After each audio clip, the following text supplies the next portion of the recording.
കായംകുളത്തെ LDF സ്ഥാനാർത്ഥി U പ്രതിഭയ്ക്കെതിരെ മുസ്ലിം league നേതാവും മണ്ഡലം UDF ചെയർമാനുമായ ഇർഷാദ് നടത്തിയ പരാമർശം അപലപനീയമാണെന്ന് UDF സ്ഥാനാർത്ഥി അഡ്വക്കേറ്റ് M. ലിജു ഇക്കാര്യത്തിൽ ഖേദം പ്രകടിപ്പിക്കുന്നതായും അദ്ദേഹം പറഞ്ഞു. മുഖ്യമന്ത്രിയും CPM നേതാക്കളും നടത്തുന്ന തെറ്റായ പരാമർശങ്ങൾക്കെതിരെ CPM സംസ്ഥാന സെക്രട്ടറി ഇതുപോലെ മാപ്പ് പറയാൻ തയ്യാറാകുമോ എന്നും ലിജു ചോദിച്ചു. കായംകുളത്തെ LDF സ്ഥാനാർത്ഥി അഡ്വക്കേറ്റ് യു പ്രതിഭയ്ക്കെതിരെ മുസ്ലിം ലീഗ് നേതാവും മണ്ഡലം UDF ചെയർമാനുമായ ഇർഷാദ് നടത്തിയ പരാമർശം അപലപനീയമാണെന്ന് കായംകുളത്തെ UDF സ്ഥാനാർത്ഥി അഡ്വക്കേറ്റ് M. ലിജു പറഞ്ഞു. ഇക്കാര്യത്തിൽ താനും ഖേദം പ്രകടിപ്പിക്കുന്നതായി അദ്ദേഹം പറഞ്ഞു. ഐക്യജനാധിപത്യ മുന്നണി എന്ന സംവിധാനം എന്നത് എല്ലാവരും ഉൾക്കൊള്ളുന്നതാണ്. ഒരു തെരഞ്ഞെടുപ്പ് നടക്കുമ്പോൾ ഐക്യജനാധിപത്യ മുന്നണി പ്രവർത്തകരുടെ പ്രവർത്തനങ്ങളുടെ ഉത്തരവാദിത്വം ഞങ്ങൾ ഏറ്റെടുക്കും.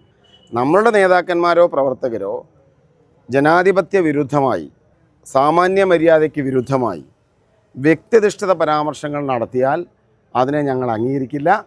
അതോടൊപ്പം നേതൃത്വത്തിന് വേണ്ടി, UDF നേതൃത്വത്തിന് വേണ്ടി ഒരു സ്ഥാനാർത്ഥി എന്ന നിലയിൽ ഞാൻ ഖേദം പ്രകടിപ്പിക്കുന്നു എന്ന് പറഞ്ഞത് മൊത്തത്തിലുള്ള ഖേദമാണ്, സമൂഹത്തോട് തന്നെയുള്ള ഖേദമാണ്. കാരണം അത്തരം പരാമർശങ്ങൾ ഏതെങ്കിലും ഒരു വ്യക്തിക്ക് മാത്രമല്ല വേദനിക്കുന്നത്, സമൂഹത്തിന് മുഴുവൻ വേദനിക്കും, ഞങ്ങൾക്കെല്ലാം വേദനിക്കും. അത്തരത്തിലാണ് പറഞ്ഞത്.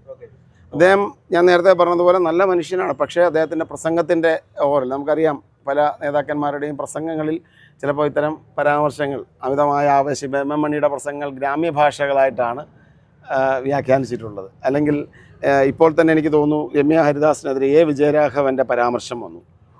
മുഖ്യമന്ത്രി പിണറായി വിജയൻ കഴിഞ്ഞ ദിവസങ്ങളിൽ പറഞ്ഞ പരാമർശം ചെറ്റത്തരം എന്നൊക്കെയാണ്. അതോടൊപ്പം തന്നെ അടുത്ത് ഏതോ ചോദ്യം ചോദിച്ച ഒരാളോട് വീട്ടിൽ പോയി പറയാൻ എന്നുള്ളതിൻ്റെ അർത്ഥം എന്താണ്? മുഖ്യമന്ത്രി പിണറായി വിജയനെതിരെ ഞാനിവിടെ എൻ്റെ പാർട്ടിയിലെ അല്ലെങ്കിൽ എൻ്റെ മുന്നണിയിലെ ഒരു നേതാവ് നടത്തിയ പരാമർശത്തിൽ പാർട്ടിക്കും മുന്നണിക്കും വേണ്ടി സമൂഹത്തോട് ഖേദം പ്രകടിപ്പിച്ചു. പിണറായി വിജയൻ്റെ പരാമർശത്തിന് വേണ്ടി ഗോവിന്ദൻ, CPM സംസ്ഥാന സെക്രട്ടറി ഗോവിന്ദൻ പരാമർശം പ്രകടിപ്പിക്കുമോ? ഞാൻ വെല്ലുവിളിക്കുകയാണ്.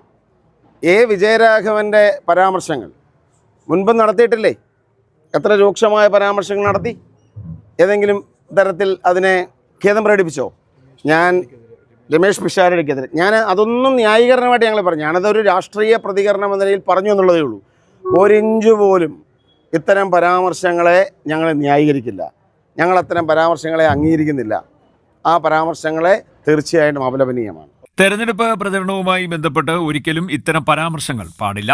ഈ കാര്യത്തിൽ മാപ്പ് പറയാനുൾപ്പെടെ തങ്ങൾ തയ്യാറായതുപോലെ മുഖ്യമന്ത്രിയുടെയും വിജയരാഘവന്റെയും പരാമർശത്തിൽ CPM സംസ്ഥാന സെക്രട്ടറി മാപ്പ് പറയാൻ തയ്യാറുണ്ടോ എന്നും ലിജു ചോദിച്ചു.